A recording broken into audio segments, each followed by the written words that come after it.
నమస్తే, welcome to our channel. నా పేరు నరేష్. ఈరోజు ఒక వార్త సంచలనంగా మారింది. అదే యాంకర్ శ్యామల అని పుల్లితెర నుంచి ఆమె చేసిన వీడియోలను, గతంలో షూట్ చేసిన వీడియోలు షెడ్యూల్ చేసి ఇంకా టెలికాస్ట్ కాని వీడియోలు అన్ని డిలీట్ చేసి రీషూట్ చేస్తున్నారు. ఎక్కడ ఆమె బుల్లితెరలో కనబడొద్దు. ప్రథమంగా అధికారంలో ఉన్నటువంటి కూటమికి సంబంధించి సపోర్ట్గా ఉన్నటువంటి ఛానల్లో ఆమె గతంలో ఎపిసోడ్స్ చేసింది, బుల్లితెరల షోస్ చేసింది. ఆ షోస్లో ఆమె ఉండొద్దు అని రీషూట్ చేస్తున్నారు. ఆమెకు సంబంధించి మళ్ళీ ఉన్నటువంటి అవకాశాలు కానీ భవిష్యత్తులో ఫ్యూచర్లో ఉన్న షూట్స్ అన్ని క్యాన్సిల్ చేసి ఆమెను షూట్స్ చేయొద్దన్నారు. ఆ ప్రముఖ ఛానల్లో ఆమెను తొలగించారు, ఆమెకు అవకాశాలు పోయినాయి అని చెప్పి ఒక వార్త మనకు కనిపిస్తుంది. నిజంగానే శ్యామలకు కొన్ని మెయిన్ ఛానల్స్లో అవకాశం లేకుండా ఆమెను యాక్ట్ చేయొద్దు, ఇంకా ఈ ఛానల్లో మీకు అవకాశం లేదని చెప్పారంటే ఖచ్చితంగా చెప్పినట్టే తెలుస్తుంది. శ్యామల మొన్న ఎన్నికల ముందు ఆమె వైసీపీకి అవుట్రైట్గా సపోర్ట్ చేసింది. ఇంతకుముందు కూడా ఆమె 5 years బ్యాకే వైఎస్ఆర్సీపీలో జాయిన్ అయింది. వాళ్ళ హస్బెండ్తో కలిసి అఫీషియల్గా యాంకర్ శ్యామల జాయిన్ అయింది. జాయిన్ అయిన తర్వాత మొన్న రీసెంట్ ఎన్నికల ముందు ఆమె ప్రచారం కూడా బాగా చేసింది. వైసీపీకి సంబంధించి జగన్మోహన్ రెడ్డి మళ్ళీ అయినా ముఖ్యమంత్రి అవ్వాలని చెప్పేసి ఆమె కోరుకుంది. ఏదేమైనప్పటికీ కూడా ఆమె రీజన్స్ చెప్పలేదు. జగన్మోహన్ రెడ్డి మళ్ళీ ముఖ్యమంత్రి అయితే చాలు, ముఖ్యమంత్రి ఖచ్చితంగా అవుతాడు అని చెప్పేసి ఆమె ఇచ్చినటువంటి ఇంటర్వ్యూలో చెప్పింది. కానీ ఈ విధంగా ఇప్పుడు స్టార్స్ అన్నప్పుడు, యాక్టర్స్, నటీనటులు అన్నప్పుడు చాలా పార్టీలకు సపోర్ట్ చేస్తూ ఉంటారు. గతంలో తెలుగుదేశం పార్టీకి సపోర్ట్ చేసిన వాళ్ళు ఉన్నారు, కాంగ్రెస్కి అలాగే బీజేపీకి సపోర్ట్ చేసిన వాళ్ళు కూడా ఉన్నారు. కానీ కొత్తగా ఇప్పుడు కూటమి అధికారంలోకి వచ్చిన తర్వాత వైసీపీకి సపోర్ట్ చేసినటువంటి శ్యామలని ఎందుకు ఆమెకు అవకాశాలు లేకుండా చేస్తున్నారు? ఆమె గతంలో చేసినటువంటి షూట్స్ టెలికాస్ట్ కానీ, షూట్లు పబ్లిష్ కానీ వీడియోస్ని ఎందుకు ఆ షోస్ నుంచి ఆమెను తొలగించారు, వేరే వాళ్ళతో ఎందుకు చేయిస్తున్నారు అంటే, ఇక్కడ శ్యామల వైసీపీకి సపోర్ట్ చేసింది అంటే కారణాలు ఒకసారి చూస్తే కనుక, ఎవరు ఇష్టం వచ్చినట్టు పార్టీ ఉంటుంది, వారి పార్టీలకు సపోర్ట్ చేసుకోవచ్చు ఒక మంచి వేలో. కానీ ఇక్కడ శ్యామల వైసీపీని సపోర్ట్ చేసింది, కానీ ఇటు పవన్ కళ్యాణ్ని అటు చంద్రబాబుని కించపరుస్తూ ఆమె ఇంటర్వ్యూలో మాట్లాడేది అనేది ప్రధాన కారణంగా చూపెడుతున్నారు.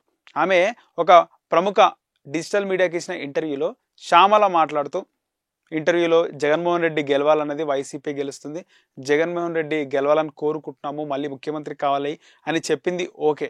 కానీ ఇక్కడ శ్యామల చివరిలో ఒక స్టోరీ చెప్పింది. ఒక వైసీపీకి సపోర్ట్గా ఇటు కూటమి జనసేన టీడీపీకి వ్యతిరేకంగా ఒక స్టోరీ అనేది చెప్పింది.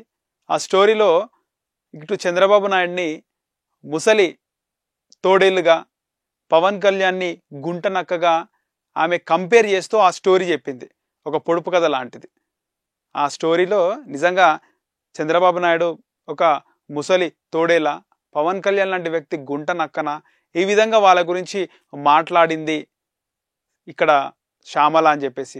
గతంలో ఆమె స్టోరీ చెప్పినప్పుడు కూడా ఒకవేళ కనుక కూటమి అధికారంలోకి వస్తే నీకు ఖచ్చితంగా ఉంటుంది అనేది చాలామంది నెటిజన్లు కామెంట్ చేస్తున్నారు. ఆ విధంగానే శ్యామల వైసీపీకి సపోర్ట్ చేస్తే ఓకే పర్లేదు, కానీ టీడీపీ చంద్రబాబు నాయుడిని అటు పవన్ కళ్యాణ్ని కించపరుస్తూ వాళ్ళని క్యారెక్టర్ అసాసినేషన్ చేస్తూ శ్యామల మాట్లాడింది. అలాంటి శ్యామలకు మా ఛానల్లో ఎందుకు అవకాశం ఇస్తాం అనే విధంగా ఆమెను నీట్గా ఛానళ్ళ నుంచి తప్పించారంట. ఇటు చాలామంది శ్యామలను తప్పించడం కరెక్ట్ కాదు, పృథ్వీరాజ్ లాంటి వ్యక్తి, ఆలీ లాంటి కమేడియను, అలాగే పోసాని కృష్ణమురళి లాంటి వాళ్ళు వైసీపీకి చాలా ప్రచారం చేసినారు, వైసీపీ కండువా కప్పుకున్నారు. పృథ్వీరాజ్ అంటే మళ్ళీ బ్యాక్ వచ్చేసినాడు. కానీ ఆలీ, పోసాని కృష్ణమురళి వీళ్ళందరూ వైసీపీని భుజాలను ఎత్తుకున్నారు. వాళ్ళకి అవకాశం లేకుండా చేయగలిగే దమ్ము మీకుందా అని చెప్పేసి వాళ్ళు ఛానల్స్ని ప్రశ్నిస్తున్నారు. అలాగే సాక్షాత్తు అగ్ర హీరో అల్లు అర్జున్, బన్నీ కూడా వైసీపీకి సపోర్ట్గా వెళ్ళినాడు కదా, బన్నీకి కూడా అవకాశాలు లేకుండా చేస్తారా అంటే వాళ్ళకు ఒక న్యాయమా, ఇటు శ్యామలకు ఒక న్యాయమా అని వాళ్ళు మండిపడుతున్నారు. ఏదేమైనప్పటికీ కూడా శ్యామల అంటే అనుకుంటాం కదా, పెద్దవాళ్ళకు ఏం చేసినా ఫరక్ పడదు, చిన్నవాళ్ళకే అన్ని ఫరక్ పడతాయి. చిన్నవాళ్ళు ఏదైనా చేస్తే వాళ్ళ టైం బ్యాడ్ ఉన్నప్పుడు ఖచ్చితంగా వాళ్ళు ఒక దీన పరిస్థితి ఎదుర్కోవాల్సి వస్తుందని, సేమ్ శ్యామల కూడా అదే ఎదుర్కొంటుంది.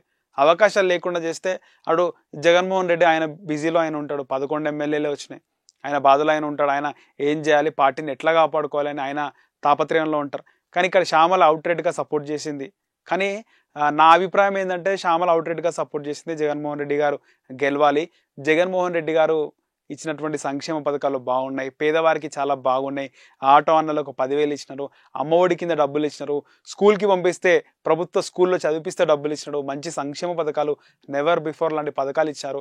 అలాంటి జగన్మోహన్ రెడ్డి వస్తే ఉన్నవాళ్ళు బాగుపడకపోయినా లేని వాళ్ళు, గరీబ్ వాళ్ళు, పేదవాళ్ళ బతుకులు మారితే బాగుపడతారు. అందుకే జగన్మోహన్ రెడ్డి మళ్ళీ గెలవాలి అని చెప్తే బాగుండేది. ఆ విధంగానే చెప్తే సరిపోయేది. కానీ ఇటు ఆమె చివరిలో ఎవరో స్టోరీ చెప్పమన్నట్టు, అక్కడ యాంకర్ కూడా అడగలేదు.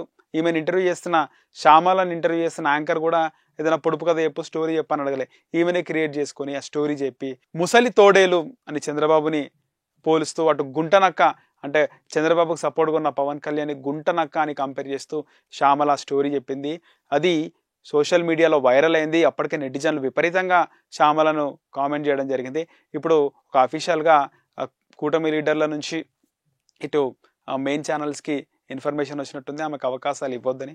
సో శ్యామలకైతే అవకాశాలు రద్దు చేశారు. ఇంకా ఫ్యూచర్ షోస్ కూడా ఆమె చేయకుండా ఆమెని నీట్గా పక్కన పెట్టేస్తారు. సో ఇది శ్యామల చేసిన తప్పు. ఇది కించపరుస్తూ మాట్లాడింది. కించపరుస్తూ మాట్లాడకపోతే బాగుండేది. సో మరీ కించపరుస్తూ మాట్లాడింది. పైగా శ్యామల ఒక అల్లు అర్జున్ లాంటి స్టేజ్ కానీ లేదా పెద్ద అగ్ర దర్శకుడు పోసాని కృష్ణమురళి లాంటి రేంజ్ అయినా ఆమెకి ఎంత ఫరక్ పడేది కాదు. కానీ ఇక్కడ ఒక యాంకర్ అయిపోయింది, చిన్న నటి అయిపోయింది కాబట్టి అని కూడా ఆమెకు ఇక్కడ అవకాశాలు తగ్గడానికి కారణమైపోయినాయి.